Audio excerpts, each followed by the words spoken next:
All right, today we're going to dive into a really powerful piece of writing from back in 2005. It's a poem by David E.S.K. Gbongbor, and what it does is pretty amazing. It personifies the entire continent of Africa. It treats Africa like a single, complex character to send this message of challenge, hope, and honestly incredible ambition. So let's get into it. So the poem kicks off right here, with this declaration. And notice it's not a question, it's a statement of fact. This right away sets the whole tone. It establishes Africa's immense natural wealth as the absolute foundation for the story we're about to hear. But, as you're about to see, this richness comes with a huge, huge contradiction. And this just lays out the core paradox perfectly. On one hand, you've got this land of unbelievable abundance, very rich soil and all sorts of vegetation. But on the other hand, you have this stark reality, yet your children are always hungry. It just makes you wonder, how can both of these things possibly be true at the exact same time? To really explore this paradox, the poem uses a powerful metaphor. It frames the entire continent as a mother, and we're about to see how she's painted as this loving matriarch who's caught in a really impossible struggle. So get this. The poem imagines Africa as a single mother to 54 children, one for each nation on the continent.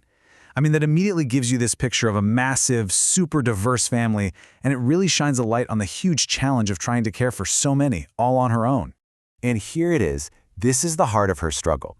Even with all these natural resources, the poem says she's just stuck.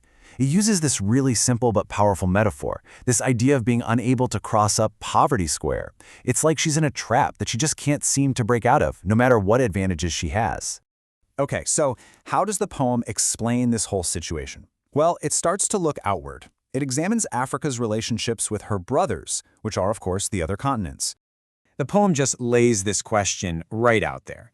It takes this idea of a big, global family of continents, but then it immediately makes you question if that family relationship is healthy at all. By asking, did you respect each other's values? It's hinting at a long history of inequality, of disrespect, definitely not a partnership of equals. And this is where the poem gets really specific with its complaints. And man, it is a powerful list. I mean, think about it. It starts with the whole condescending idea of being discovered when you were already there. Then it accuses these brothers of actually profiting from and even arming conflicts between her own children. And it all wraps up with this glaring hypocrisy. Our doors are wide open to you, but your doors are closed to us. Wow, this line has to be one of the most damning in the entire poem. It draws a direct line from internal conflict to external exploitation.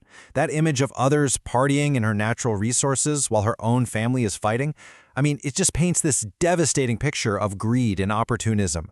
But here's the thing. The poem doesn't just end there in despair. After laying out this really complicated problem, it makes a dramatic pivot. This next part isn't just about what's wrong, it's about the prescription for a cure. It's a call for a totally different future. And this question right here, this is the turning point. The focus shifts away from blaming others and moves toward empowerment.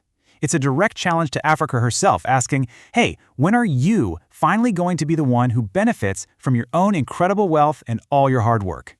And check out the solution it offers. It's not about getting more resources or asking for outside help. Nope, it's entirely internal. The recipe for greatness, according to this poem, is for her own children to build trust, to develop patriotism, and, maybe most important of all, to have a positive mental attitude towards each other. The whole focus is on healing the family from the inside out. You know, the poem is also super specific about the kind of unity it's calling for.